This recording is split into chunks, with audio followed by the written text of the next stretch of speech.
This is what's known as news being dumbed down to the level of entertainment. I mean, I'm ancient enough now, turning 40 in June, that I remember when there was real news on TV and in the newspaper, and the three big networks even did in-depth documentaries on things like why the Vietnam War was fucking up, corruption in the Pentagon, Coca-Cola slave camps in Florida to make Minute Maid orange juice and things like that, but you don't see that now anymore. I mean, I'm sure part of the motive for multinationals buying up the mass media after the laws were deregulated under Reagan was to silence their best critics and muzzle media as a fourth branch of government to check and balance the other three. But now it's almost become this tabloid merry-go-round daisy chain where you manufacture something like the John Benet Ramsey murder or something, and then that quickly can spin off into a tell-all book that the corporation's book publisher publishes. The author goes on the corporate talk show on the corporate TV station. It then gets made into a movie by the corporate-owned movie studio. The soundtrack album comes out on the corporation's major label. The bands then appear on the talk shows and on MTV. And it all goes around in circles, and people think they're actually learning something important. And even what passes for actual news is very cartoon and icon driven.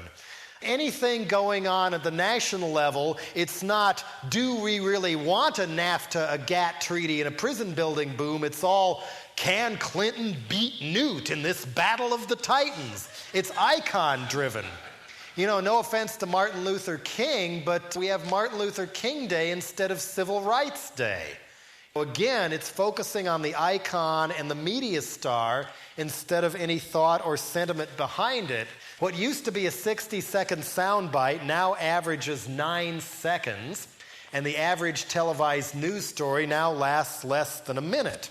And on the print level, more and more newspapers are being bought up by national corporations, and local coverage and issue coverage disappears almost immediately.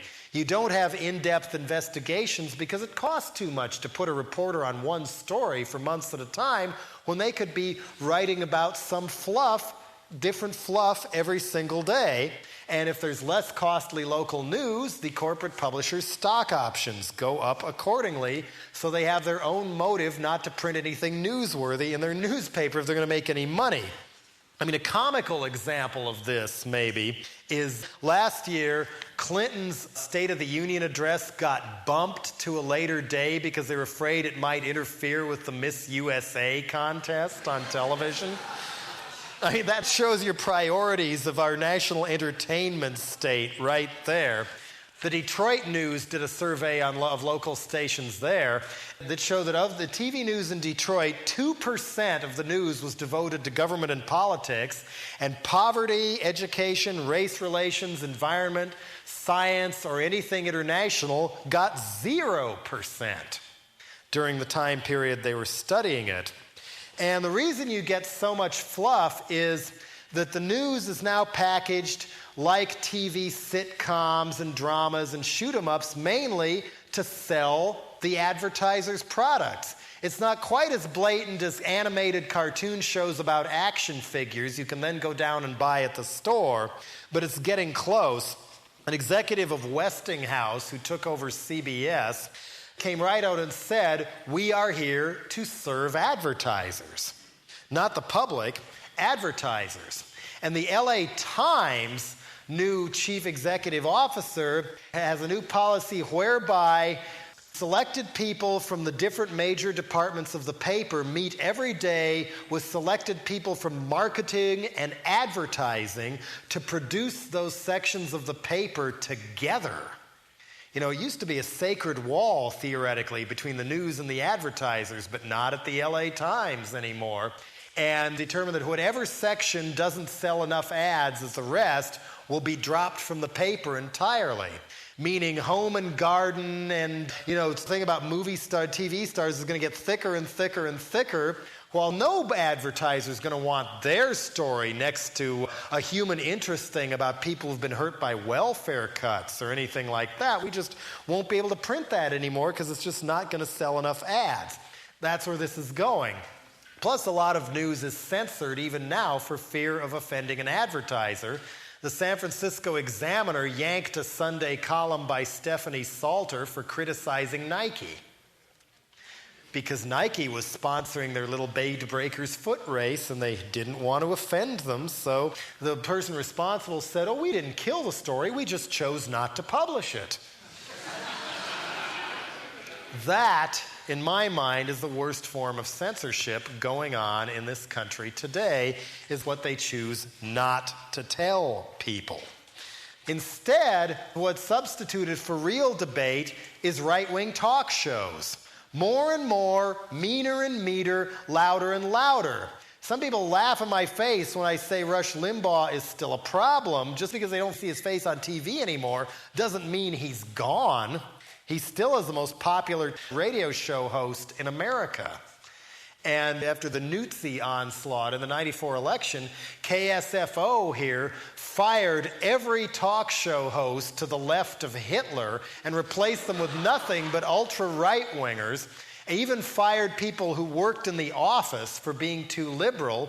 And when one of the talk show hosts got protested for saying that people with AIDS should be locked in concentration camps, people began picketing the station, and he went on the air telling people to come down and beat up the picketers.